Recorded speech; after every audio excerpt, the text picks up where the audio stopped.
Good morning! Tara mag-layout and design na tayo na ating prayers for the GC guys. Using cellphone tayo, docs apps and slides apps ang ating ginagamit na pang design.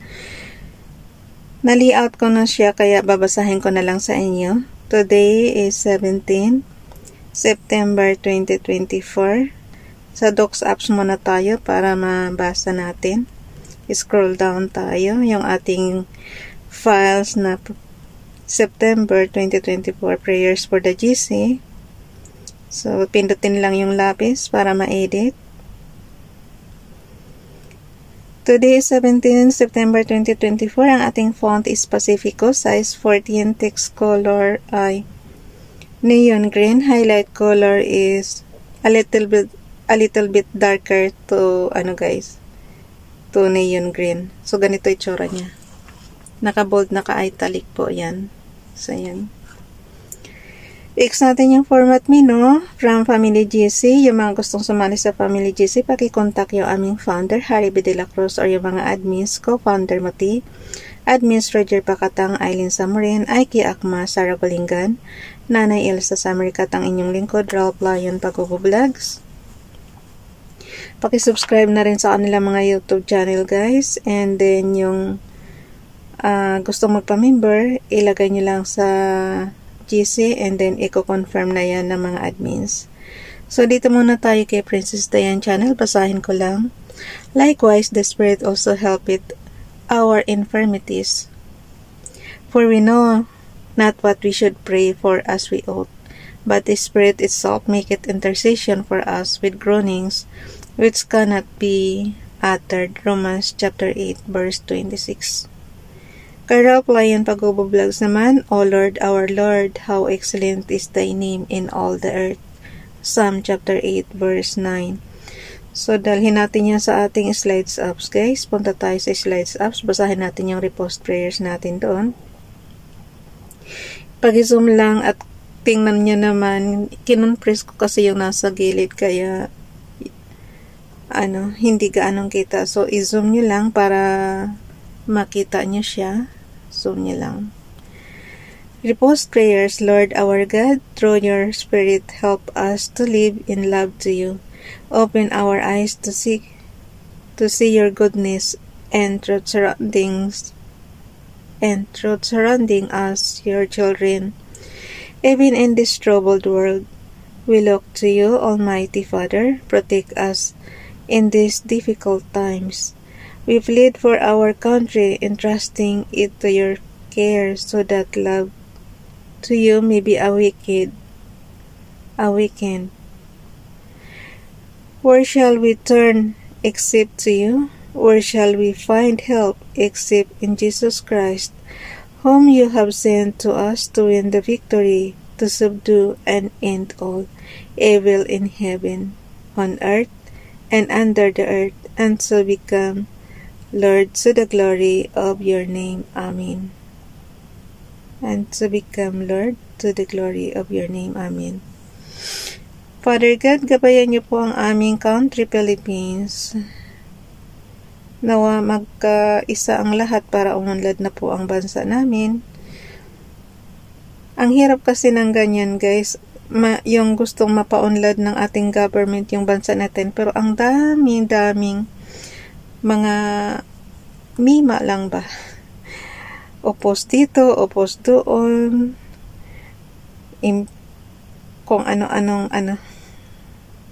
Parang paano ka makakapamahala ng matuwid kung ang dami bang mga sagabal na tao na kung ano-ano na lang ang ibabato sa government. Parang sa halip na tumulong sila, wala silang ginawa kundi mamintas, pintasan ang presidente, siraan ang presidente.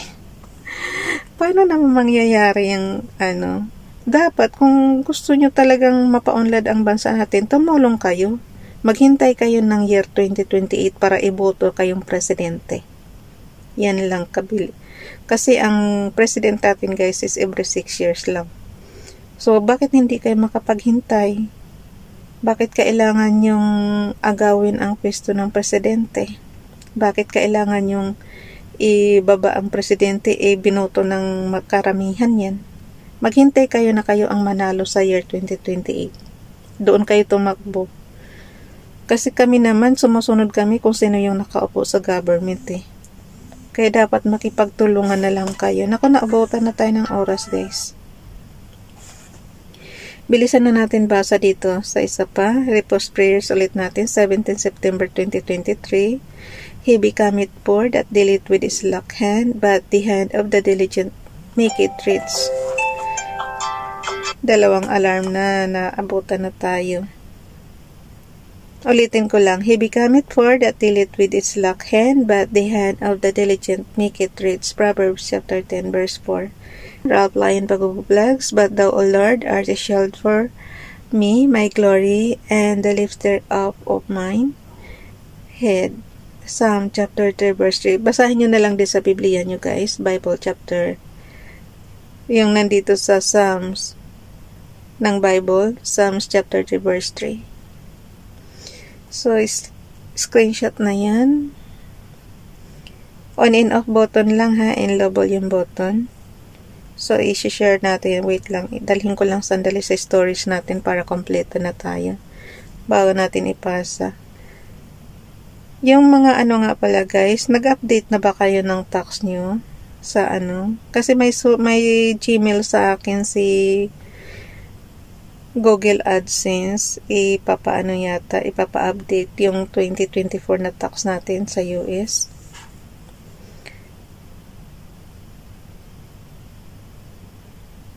Wala pa kasi akong time, hindi ko pa alam kung ano pa yung,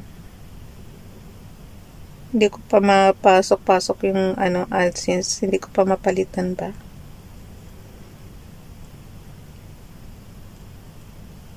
Okay. I-save lang natin sa storage natin. Kasi pag di mo i-update yun guys, aanuhan ka ng tax na 24% yata. So, kailangan i-update. So, plus natin.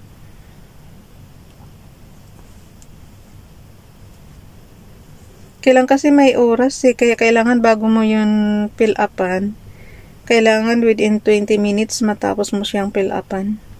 Eh, ang bagal ko pa naman kasi CP ang gamit natin. So, hindi ko sure kung paano na lang.